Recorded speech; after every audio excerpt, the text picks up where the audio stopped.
Fitness is outside the box. Standing by to join me is Zach Faerber of Faerber Fitness. And we're going to talk about his road to how he started his fitness business, the challenges along the way. And I've known him for quite some time now. So I actually haven't seen him for a while. I'm looking forward to catching up. Welcome to the show.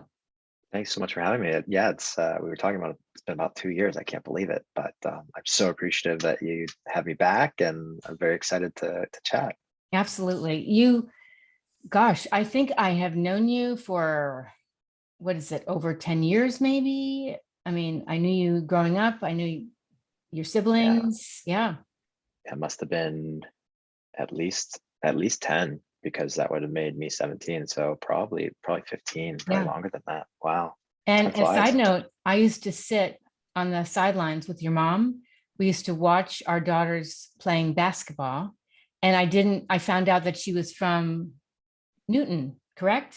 Newton, Yeah, good Massachusetts. memory. Good memory. Because my grandparents were from Newton, Massachusetts. So I was like, what? You're from the East Coast and you're from Newton? That's so cool. She used to call it Juden because of all Did the she? all the Jews. Yeah, she said it Yeah. was the most Jewish area of Boston in her eyes, I guess. But yeah, I remember being at those, and um, outside of Tarboot, and watching everybody play basketball.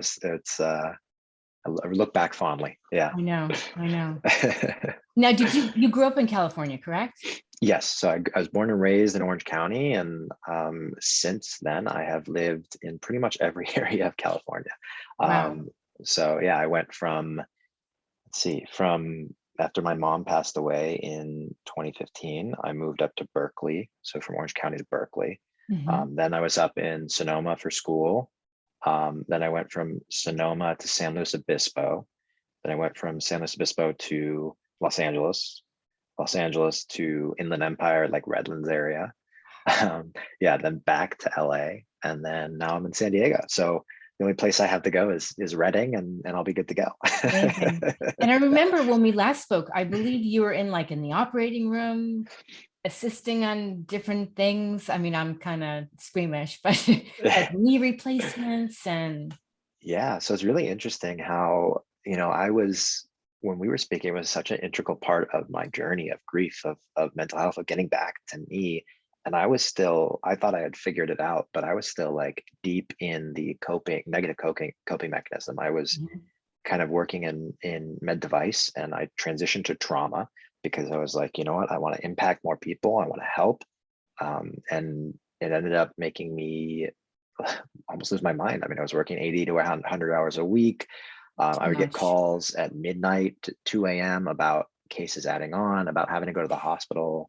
So, and then kind of seeing how that transitioned into COVID, it was, the hospitals were impossible to get into. They make it super difficult. There was a ton of, I don't want to say malpractice, but just poor decisions being made on the doctor's end and on Mhm. our end and on the staff. And shorts nurses didn't want to come into work.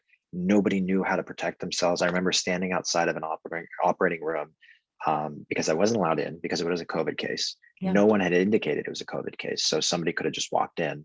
Um, and then I was walkie-talkieing to the nurse inside to tell them what we call them sets. So the implant trays, what implants to grab, what to set up for the doctor.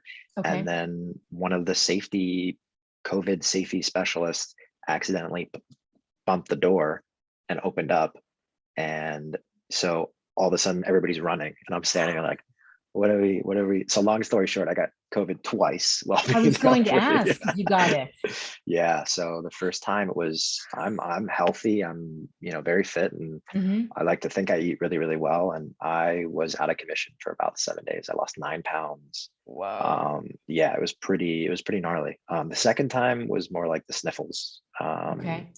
But yeah, it was no joke. And I just realized, I woke up one morning to 300 phone calls. My anxiety was through the roof. And I was like, it's just, No. I'm not making a crazy amount of money. I'm not Right. happy. Even if I was making a crazy amount of money, it's Yeah. not, It's not worth it. no, no. And No. I'm not seeing direct impact. There's so much, um, just like with everything, right? You Right. see kind of the backside of the dark side of whatever you're doing. And there's so many money handoffs and all this crazy Exactly. stuff. So, Exactly. um, yeah, I've kind of jumped more into the one-on-one helping people since then, and it's been super, super rewarding. Good. Um, so Meaningful. it's, yeah, exactly. Yeah. Seeing it's a different impact, right? Like I have, Yeah. watching somebody who has a broken leg get fixed and walk again versus someone who's in an unhappy marriage and unhealthy, kind of Hmm. coming out of that. Um, Somebody I'm thinking about in particular who kind of found themselves, got a new job, found a new partner, and is kind of in the last year just really come into himself. So It's it's amazing. pretty cool to see. Yeah, yeah. Yeah, because I would imagine it's not just a physical, but it's an internal, emotional, makeover, so to speak. Yeah. Yeah. I mean, like with everything, right? Like it was me trying out a few programs while I was working all the time, just wanting things to be set up for me so that I could just kind of like not have to think, have everything on autopilot. And I tried a couple different coaches that I met online, and unfortunately it just felt very generic, and it wasn't, like you're saying, it wasn't the actual mindset switch of like, I need to be interested in this process in myself because nobody else is going to be as interested in me as I am. So, that's why everything starts, right? I'm sure the podcast too, you heard somebody else doing it and you're like, you know what, Exactly. I could do this. Right. Yeah. So that's when I don't want to compromise that integrity as I start to bring in more people. Like that's the one thing that I want to do, is be able to maximize results with their minimal effort. So Sure. Sure. mindset, mental health, all Hmm. being baked into physical health as well. Now, when you were in that job that was just chewing you up, I bet you didn't have much time to work out and take care of yourself. Not really. I was, I'd go through those very circular patterns, right? Start waking up at 4 in the morning, go to the gym for a week, prep Mm. your meals, and then Hmm. crash and burn and sleep Yeah. for 12 hours on my one day Smash off the a week. alarm clock. Exactly. It's a little different when you're like, shoot, I have to be in surgery. It's like the Yes. stress is on. So I Yes. wasn't sleeping much. I wasn't eating much. That's awful. But I will say, um, it takes getting to that point before you can rebound. Yeah. So Yeah. even mentally, right? Like realizing and sitting with that anxiety and being like, wow, this was not here a year ago. Hmm. And unfortunately, right, like nothing happens in a day. So unraveling that Yeah. also takes some time. Yeah. Well, I started going to therapy less than a year ago because Mm, I just felt like there were a lot of things I wasn't dealing with. I was kind of avoiding, and even childhood trauma. And we tend to just say, we're fine, and go at this warp speed. And we're not mm, thinking, we're in autopilot. And I feel like the pandemic gave us an opportunity to really peel back the layers if you were really paying attention to what matters right now. Right. yeah, yeah. I mean, I very much, even with my parents being sick, right? They were sick for so long. And that was my mentality, right? I'm going to work 3 jobs. I'm going to do a bodybuilding show. I'm going to play ice hockey. I'm going to, Mhm. work out. It's like, there's so much jam packed into your life that you don't have a moment to step back, take a Yeah. breath and go, whoa, what am I dealing with right now? Yes. What's going through me? And it's interesting. I mean, I Yeah. feel like I have enough hours of therapy to be a therapist myself, but um, it wasn't until recently that I found other kind of modalities of, and it's so funny because growing up in Orange County, my dad and my mom, very like conservative household. And now I'm over here doing like breathwork ceremonies and like just getting out of my comfort zone. And it's It's so good. refreshing. Yeah. I mean, I Definitely. did my first hour of breathing, which is so counterintuitive to me because you do it all the time, but like Right. hour of deep breathing, and I haven't cried like that in so long. It was very beautiful to kind of let let yourself sit with something, then unravel it and understand like, what are those traumas that I'm holding on to, whether it's childhood or something that I've been telling myself for a while, and how do I, you know, become, not even fix them, just become understanding that they're there. Yes. Um, and Yes. that's kind of mind blowing. Yeah. Where did you do that? Was that event in Laguna Beach recently? No, actually. So there's a ton of breathwork practitioners out here in San Diego and all over Okay. the world. Now they're doing it virtually, which is pretty cool. Nice. Yeah, but my friend has a barn house, I guess you would call it, and he Okay. invited some people over, and I swear it's like such a 180 from moving out here. I feel like I know. a little bit of a hippie, but we're doing beach yoga and then we're going to breath work, and it's like I've never taken that time for myself. And I Yeah. think, a lot of people think it's a waste of time, but I don't it's an think so. investment. It's an investment in Yeah. yourself, and it's more impactful than money because it's an investment of a resource you can't get back, which is your time. Yeah. Right. I'll share something along that line. So Yeah. years ago when I started going to yoga, my dad was really sick. He had stage 4 cancer. And I go to yoga and I would cry. And I'm like, what's the matter with me? I don't want anybody seeing me crying like this. But then I started thinking about my mom and all this trauma with her. And finally I'm in a place where when I go to yoga, I'm like, oh, like I just feel so much more at ease and relaxed and at peace with things. And I think that you need to get to that place. And a lot of people say, I don't have time, or I don't want to do that breath work. But it's like with anything, you need to make time. Yeah. Well, Yeah. thank you for sharing. I mean, yoga is, I do hot yoga too now. And it's like, it's the kind of the both ends of my crazy spectrum, right? Working out as hard as you can, but then Yeah. also like taking time to sit back in your feelings. And I think that's why the gym is so popular too, right? Like, it's like your Right. investment of your hour to go get angry and lift heavy things. But, Yeah. that's not necessarily always the answer to getting the deep down, right? Exactly. Yeah. So Wow. I want to rewind. And Mm, before we started, I asked if we could talk about this, but years ago, I remember I went to the service for your dad because he had mm, cancer. yeah. Did you know he had cancer for a while? Like what happened? Yeah. So it was, it was I laugh now because it's such like a funny, it's not funny, but it's just so interesting. Like, he had cancer 4 times. So it's What? almost like, Four yeah, times? 4 times. I He don't went think into I knew remission. that. He Okay. went into remission 4 times before it wasn't even the cancer that killed him. It was something called graft versus host disease, What is which that? happens. Yeah. It's with blood cancers. He had non-Hodgkin's lymphoma, which Um, is, in your lymph nodes and it yeah. spreads. Yeah. Um, you once you run out of treatment options, and non-Hodgkin's lymphoma is a very curable cancer. So once you run out of those treatment options, they actually recommend a stem cell transplant, which is somebody else's stem cells or your own, Hmm. that is taken right out of their blood, spun down in an apheresis machine and given back to you. You have to be pretty much on the verge of death. So an immunity of 0. They introduce these stem cells to you, and these are amazing cells that pretty much go in and figure out how to reboot your system. This is the only procedure in the world where, let's say I went, I would change blood types to my donor's blood type. Whoa. Yeah. So, and then all of a sudden the cells start creating healthy cells, Okay. and you regenerate without those cancer mutations. And funny enough, that's what I did after college. Right? This is my first job out of college, was with Be the Match, it's called. So Yes. if anybody's listening, please, please, please, I implore you, go to bethematch.com. You can Okay. have a kit sent to your house. You swab the inside of your mouth, you send it back. 90% of people will never get called. If you do get called, you donate blood and they take the stem cells out of your blood. It's that easy. Okay. Be the They've match. I'll put that on there. yeah, they've saved over 100,000 people so far. So That's it's amazing. pretty, yeah. So non-Hodgkin's lymphoma, sickle cell anemia, leukemia, all of those diseases. Basically, so what happened for my dad, right, was he was diagnosed. I remember it was October 31st, 2006, hard day to forget.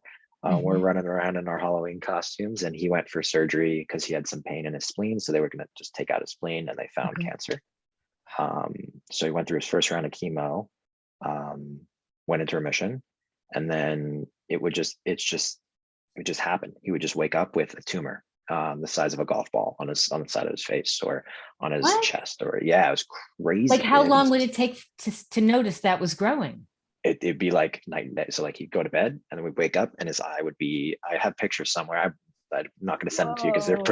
they're pretty gnarly, but yeah, it would be Wow. like just out of nowhere.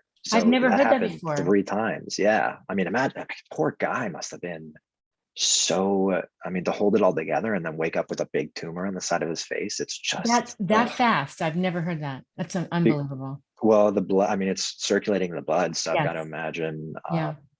and my memory could be a little spotty, but I seem to remember it being like 1 second it was there, 1 second it wasn't, 1 second it was there, Yeah. 1 second it wasn't. And I just remember him coming home after the 3rd round of cancer, being in remission, bald, no eyebrows, and he disappeared for like 8 hours, and we were all freaking out. And he came home and he had this huge tattoo of like a scroll with doves and like the date, each date he went into remission. Okay. And I was like, that's so silly. And unfortunately he got it again, but it was just so interesting to see that was his coping, right? Like, I'm gonna Yeah. go get my Yeah. tattoo now. What'd your mom say? Oh, she was used to his shenanigans. He would come home with a different car every 3 months. He'd Oh, go I buy remember and sell that. his car. Yeah, yeah. I do So remember that story. so he used to work in the automotive industry, and it's pretty Mhm. hard not to get he liked flashy things. So Yeah. he'd bring home a different car every other week, and she'd be like, ugh, not again. Another car. Another car. Yeah. But yeah, so that was his path with his cancer, and it was 6 years of kind of like on and off. And at the end, so he passed from graft versus host, which is like when you give stem cells, there's still a chance that your body rejects them and fights it. So Okay. then your body's just pretty much kills itself almost, because it rejects the new cells. Okay. Unfortunately, his sibling was supposed to donate, but wasn't able to do it last minute. So we had to find a stand-in, and it wasn't as great a match. So within 24 hours he was, and that was a very brutal passing, watching him like squirt blood out of his mouth. We were suctioning and wiping, and He was at the um, hospital though. yeah. Looking Okay. back, I'm not sure why they had us in the room, I because it was know. three little kids like wiping their father's blood and stuff. Yeah. But um, I don't think I would have had it any other way, because at least I got to be there. That's true. That's true. Because Yeah. how old were you at that time? That was 2012. Yeah, he passed Okay. in 2011, Okay. in 2011. May 2011. Okay. Actually, I have it But you were right, young. Oh, so right look at here. you. That's Yeah, a I did the same thing. Hamsa, right? It's a Hamsa? Hamza. Yeah, so he actually got us all Hamzas, and we Oh, wore all the men in the family, and he's buried with his actually. So I just felt like it was a good beautiful. yeah. So Yeah. he passed May 28th, 2011, which is my aunt's birthday, unfortunately. But Okay. uh yeah, it was a couple days after this. It was pretty quick. So at least he didn't suffer for too long. Yeah. When you got the tattoo, was it shortly thereafter? Yeah, I think it was a couple months. I was 18 when he passed. I just turned 18. Okay. Um, no, I turned 18 right after he passed away. So I was 17 when he passed. I turned 18, and within like a couple days of me turning 18, I got the tattoo. And then I just remember, because I was working out at home that time, I would just wear a shirt because I was so afraid my mom was gonna freak out and That was lose my her. next question. Then when I finally showed her, she was like, I like it. I was like, okay. Can I see it one more time? I like it Yeah, too. of course.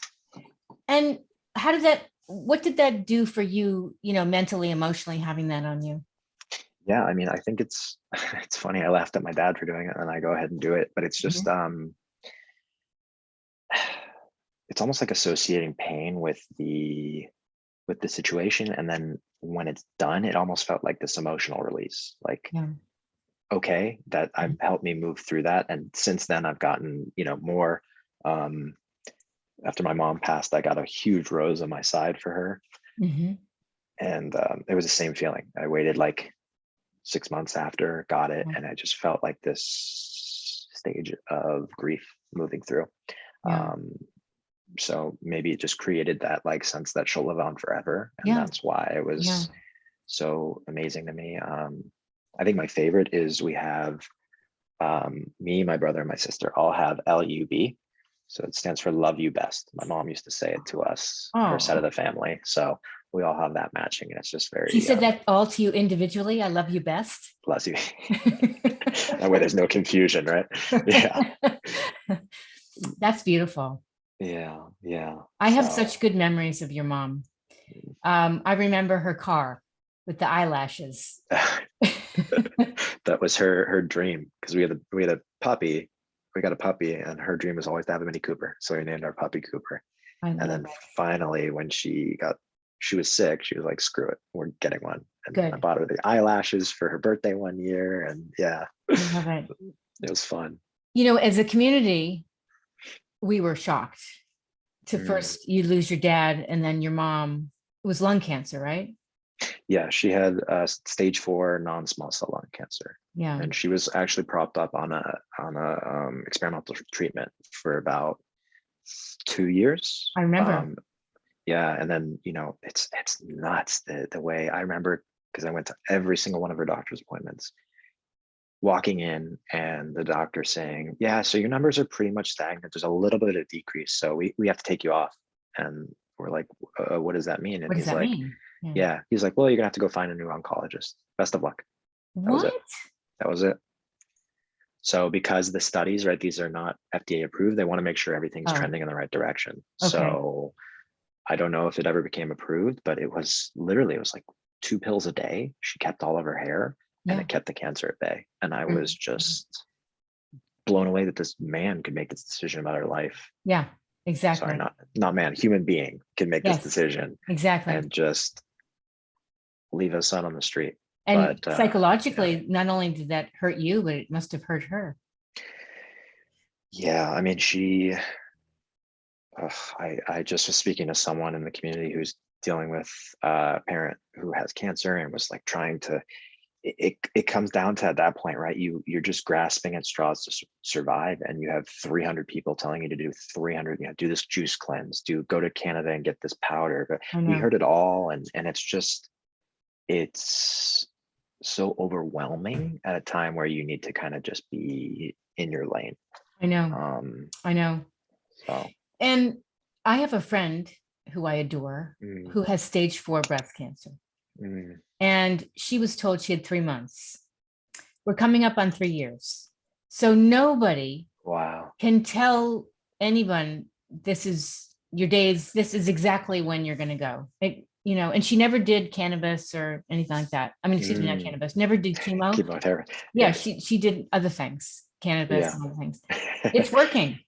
It's That's amazing. apparently because she's still here and we're still alongside of her, I fighting. wish there was more evidence based on just mindset. I mean, it's just amazing how people can will themselves out of these scenarios Yeah, sometimes. And obviously, it's a good push in the direction of healthy habits. But um, if you view yourself as like a living, breathing organism, and you start thinking like, okay, I am healthy, I am well, hmm, like there's so much paradoxical evidence online that could be helpful I rather agree. than the other side. So I it's very agree. interesting.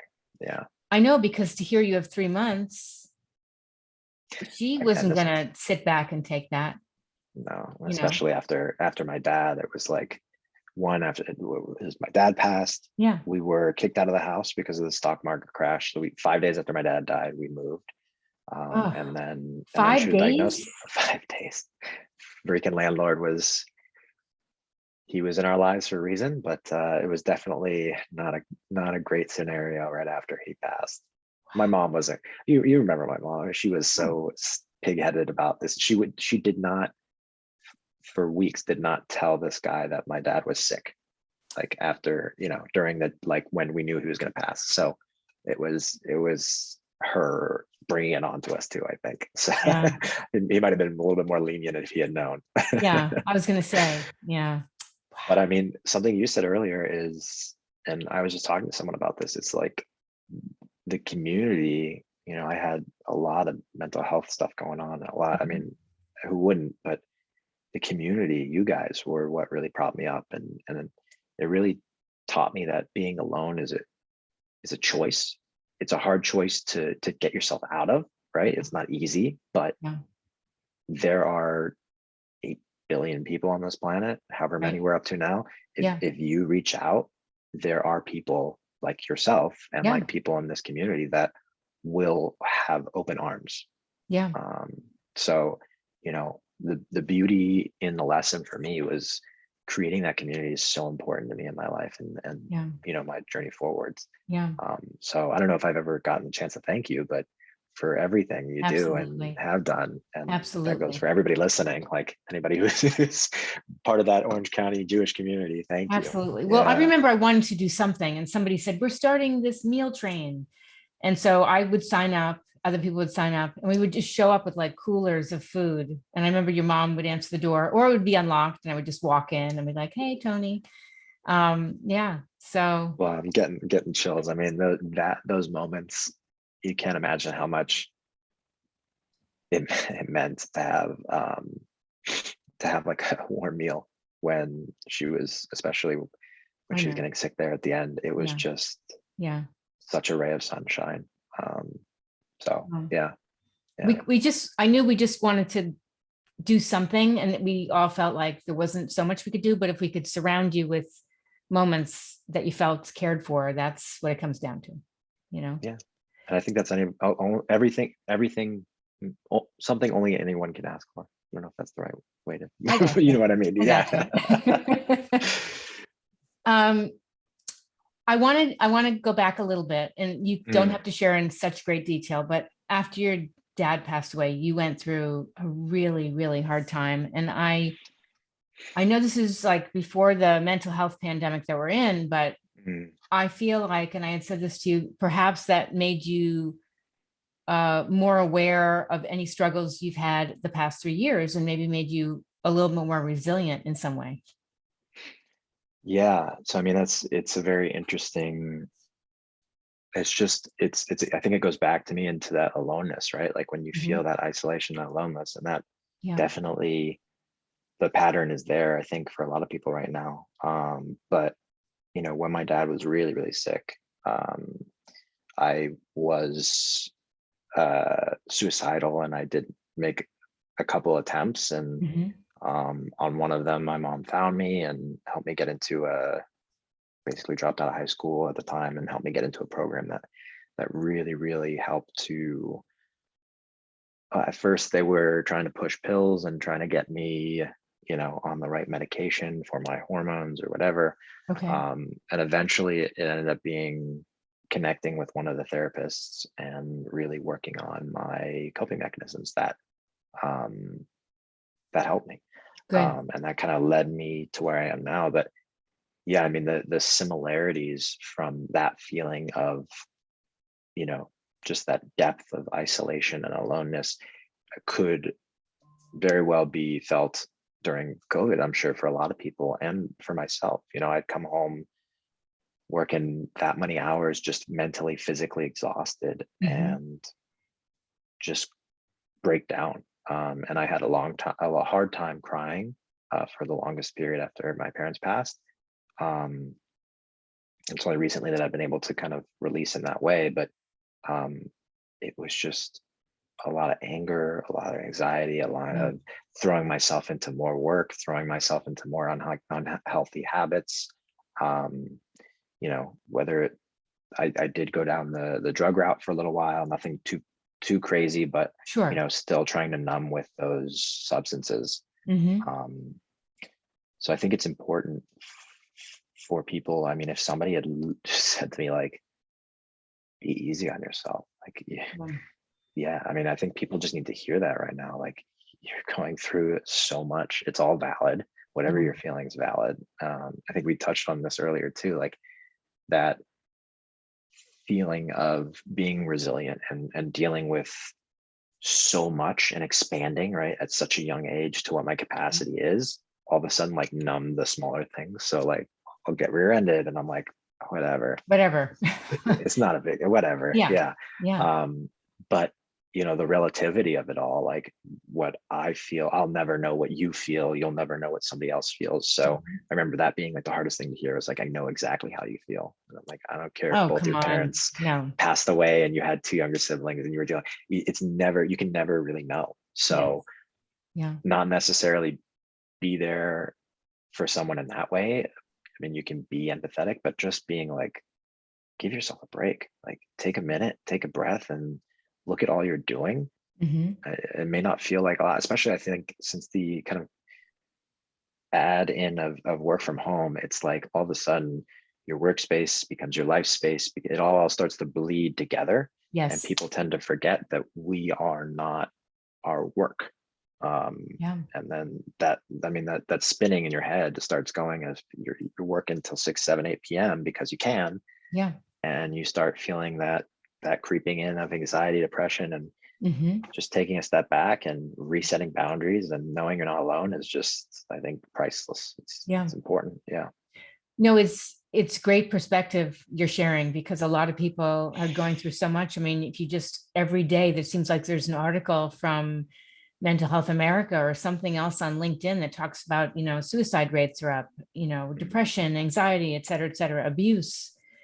And knowing how to handle certain situations is everything right now. Well, and I think that's the double-edged sword of where we are at, right? This is something that nobody has ever, like, the history of humanity has never experienced before, this kind Right. of a, depth of new lifestyle so quickly. Right. And then on the other side, we have the chance to really stop and look at these statistics and look at these articles and say, what can we do right now just Mhm. to start chipping away.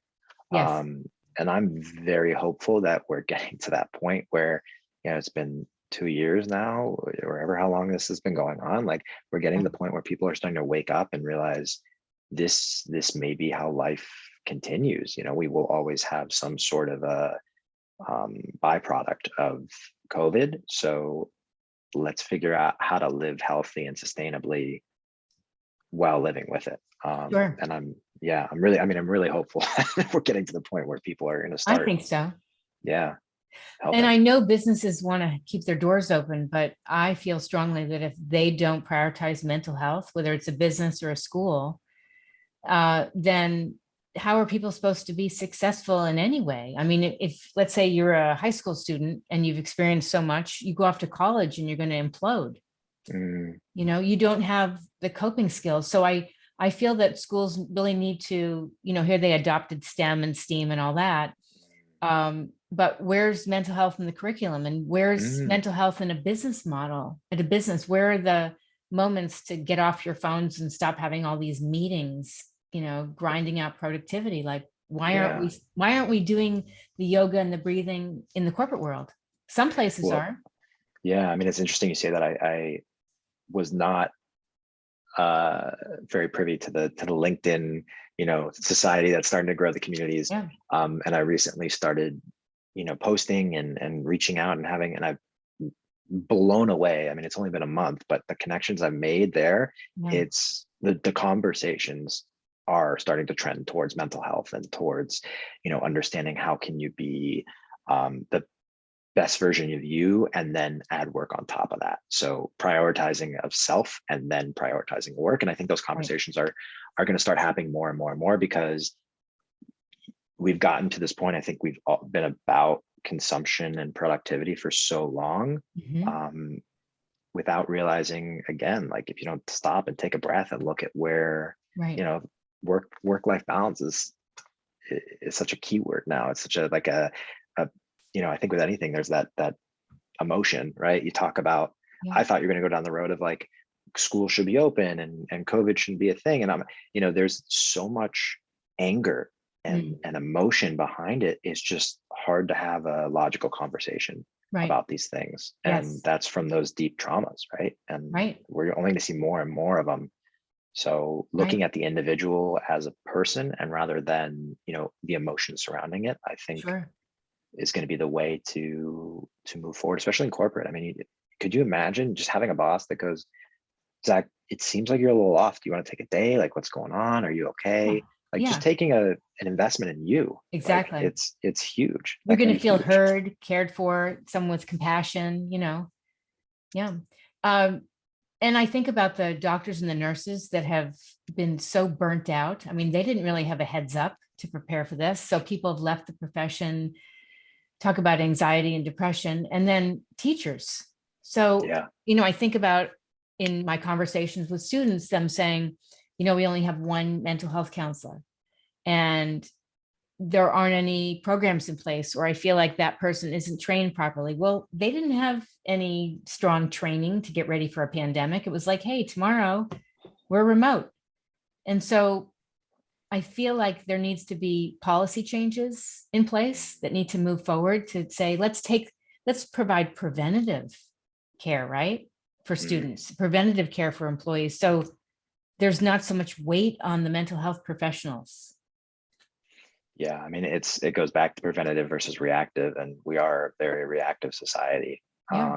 And I hope that that will change. But I mean, I've talked to on LinkedIn, actually talked to a couple different educators who are Mhm. trying to jump from that realm because there's, I mean, even just the investment in them, like the money they make for the work they put in, it's insane. I mean, I talked to someone with 15 years of experience who isn't making enough to pay for school supplies and yet has to try to figure out how to engage students and deal with COVID and Right. be the mental health professional and be the Yes, one-on-one professional. It's just it's broken right now. it is It's very broken. broken. It Yeah. is broken, which is why I wanted to write this book, because I was thinking about the mental health Mm, pandemic, and we were in a mental health crisis before the pandemic, and here we are in this pandemic. And I really feel like there has to be some strong changes made, because even going back to 2021, I got this fellowship at Columbia. I was so mm, happy about it. And we talked about intergenerational strategies.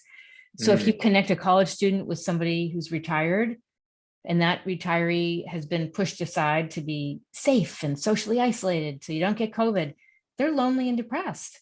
But when Yeah. you do something to bring them together, even if it's virtual, you're lifting two people up, two generations, right? Mm. And there's value in Wow. somebody that's retired, like a grandparent that had a lot going There's more on. value than we tend to give as a society. We tend to throw Yeah. them in I took a whole class about that in See? undergrad. And Yeah.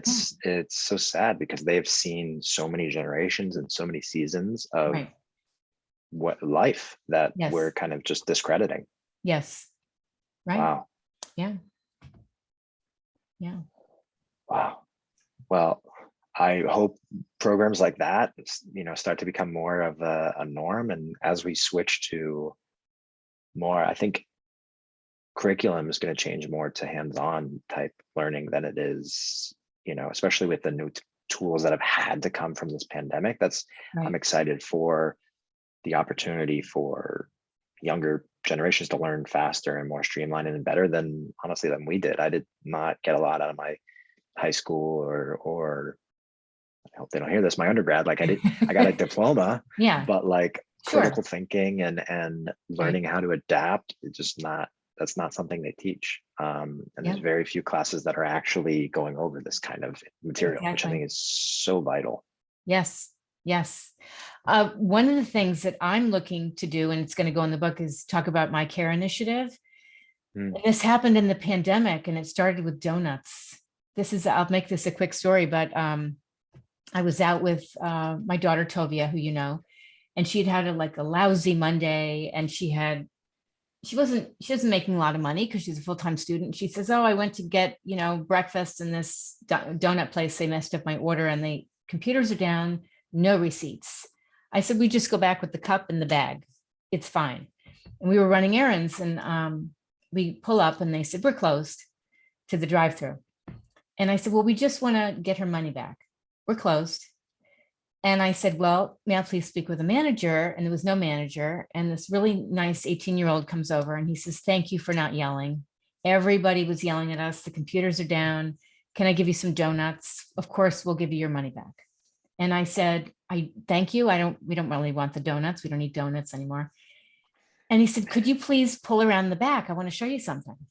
So I pull around the back. He opens up the side door, and there's this huge rack from floor to ceiling of bagels and donuts, croissants, everything. He says, "All this every day goes in the trash."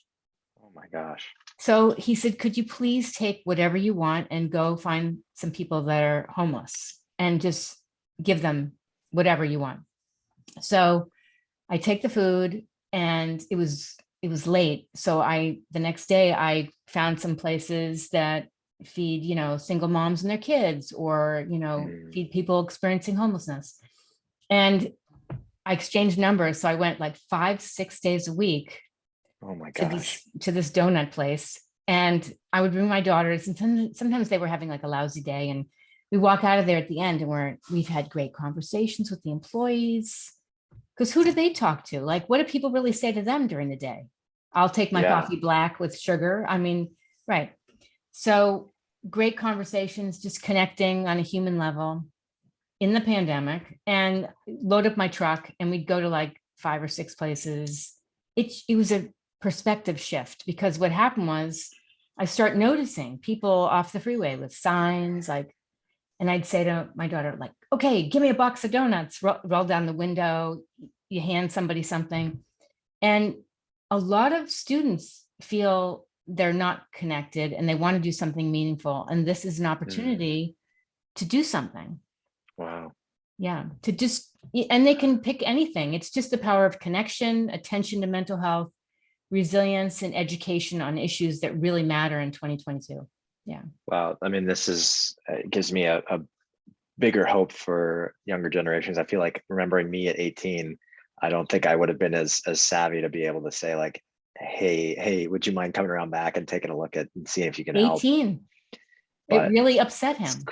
wow. I And mean, I'm seeing younger and younger people are starting nonprofits.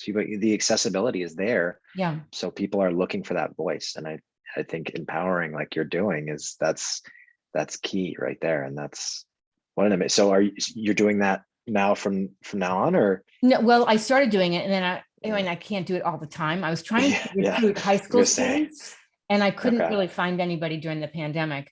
But what I'm going to do is start this as a self-sustaining student-led club on Mm, campuses.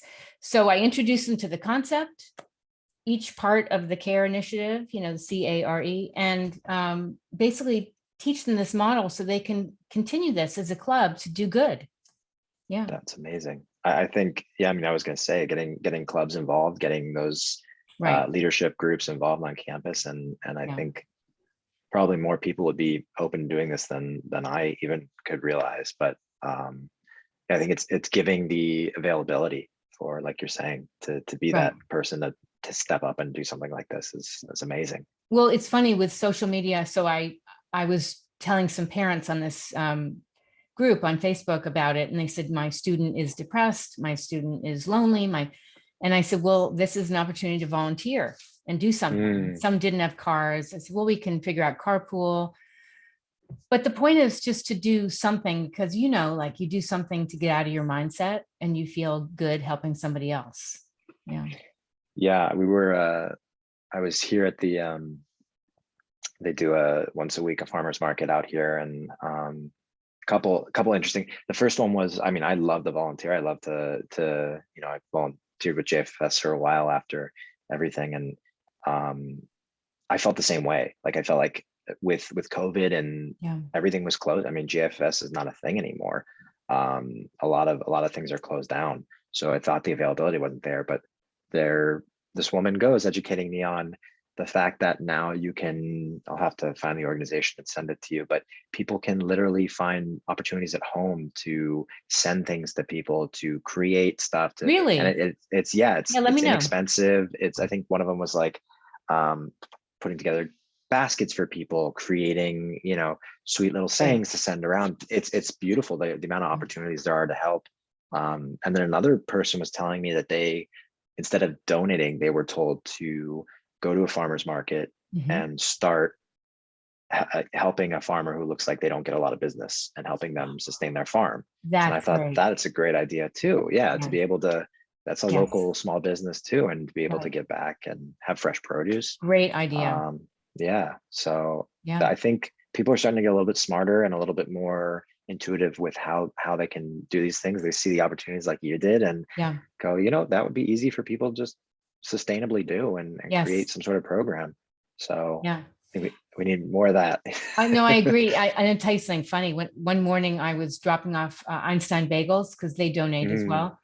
And I yeah. see this dad and he's carrying these huge bags and he's sweating. And I said, oh, do you pick up from the local Einstein? He says, oh, my son started a nonprofit at like 15 and we helped him start it.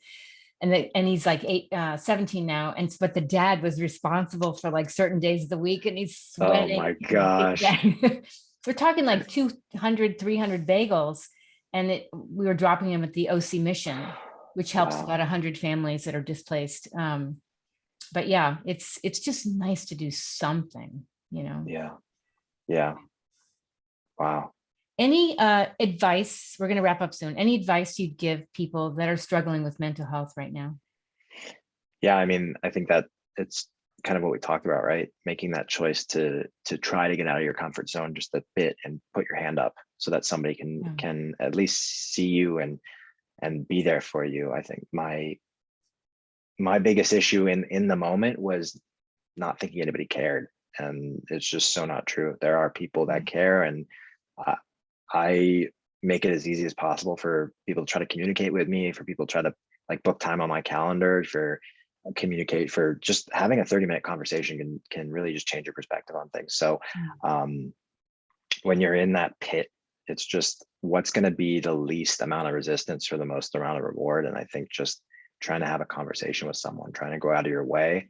Yeah. And then once you do get into, even if you don't feel like it, get into the position where you're in, to be able to volunteer or do something for somebody else, Yeah. kind of take the shift off, the perspective shift off you, and give and change it into giving is just, um, it's priceless. It's so easy to do and so rewarding. Yeah. Yeah. You must feel at this stage, I mean, you went from here you are in the emergency room, not getting enough sleep, working your butt off. And now you have this more peaceful, it seems more fulfilling, well-rounded life. Mm. Am I right? Thank you. Yeah, I mean, I feel like I said earlier, I think once you start working on yourself, it's a never ending, right? Never ending Yeah, journey, and you start going sure. deeper and deeper. But I feel way more aligned with what fills me up, what fills Yeah. my cup up. I don't know if you've read Oh, that book, yeah. but I I love that one. And I mean, that's so simple to do, is just look at your priorities, look Yes. at where you're spending your time, and if they're not aligned, Right. what do you want to do every day? What makes you feel good? Because now more than ever, there's more ways to do more, and sustain and live off Mhm. of nonprofits, off of Right. whatever you want to do, whatever you want to be and bring into this world. There's somebody who's done it. There's Yes. somebody who can show you how to do it, and there's a way to make it happen. So if you feel out of alignment, it's your body telling you it's time to find your Yeah. purpose, and that shifts. I mean, it shifts all throughout. But yeah, I definitely think. I mean, it's even talking to you at the beginning, like confusing the dates that they passed, and it's just those little things where it's like, whoa, it was a lifetime ago. That Yeah. this darkness and toxicity that I lived in for so long, it's almost like you forget, because it's hard to remember what that was Yeah. like. So Yeah. um, What I was going to add to that is hearing your experience with breath work and meditation and yoga. It's a journey. It's not like an overnight thing where you're like, oh, now I know what was bothering me. It's like you just, like I said, peel away the layers, and you need to be brave enough and willing to go on that journey, but mm, it it spills over into your other parts of your life. totally. And I think one thing, I'd love to kind of bring this up, is I felt so self-conscious and just hatred towards me for a long time, for being a sensitive man, for being someone Really? who has emotions. Yeah, it's just, especially in a younger age, you're supposed to be tough, especially going through what I did. You're a man in a house, go do. And I always kind of stowed that away, but I've always been sensitive. I've always been emotionally more attuned with myself. And that's something that I looked down on for so long. And I know a ton of other men that I've met that have the same kind of way. They're not willing to open up. They're not willing to go there because it's looked as weakness. But there are spaces for that, and Yeah. there's so much opportunity to kind of let that flourish and let that Yeah. be you. And Right. I think it comes down to right maturity, realizing who you spend your time with. They can either Definitely. cherish that about you or not. But Yeah. that's something, you know I think it goes right along with the mental health, because for so long I was living out of alignment of, I have to be this macho bodybuilder, I can't be sensitive or anxious or whatever. Yeah. Especially, I tend to be the life of the party when I go to parties. I love Yeah. to entertain and have friends, but I have crippling social anxiety, and people would have never guessed that. Well, I always bring So this up. Think of Robin Williams. yeah, He yeah, suffered tremendously. He was one of my favorite comedians, actors. When you talk about being the life of the party, I understand the social anxiety, Yeah. yeah. So I think right alongside with mental health is cherishing your gifts, and like Robin Williams, right? Being more emotionally in tune and knowing you're not the only one. And it's okay to be sad. It's okay to be, depressed, anxious, whatever you're feeling is fine. Just Yeah. make sure you're not doing it alone, and make sure that you have your circles. Yeah. And be honest Especially, with yourself. yeah, exactly. It's hard. Yeah. Yeah. Wow. Well, it's been a lot of topics today. I feel like we've gone way around in different areas that I didn't realize we were going to reach to, but I'm so glad that This is awesome. This is yeah. so awesome. I'm going to have to take a road trip down to San Diego. We have a spare bedroom, so you're welcome anytime. A mile from the Great. beach. Oh, nice. All right. And half a mile from Trader Joe's. I have my Okay. priorities. All right. There, you told me. Exactly. This has been so great. Thank you so much.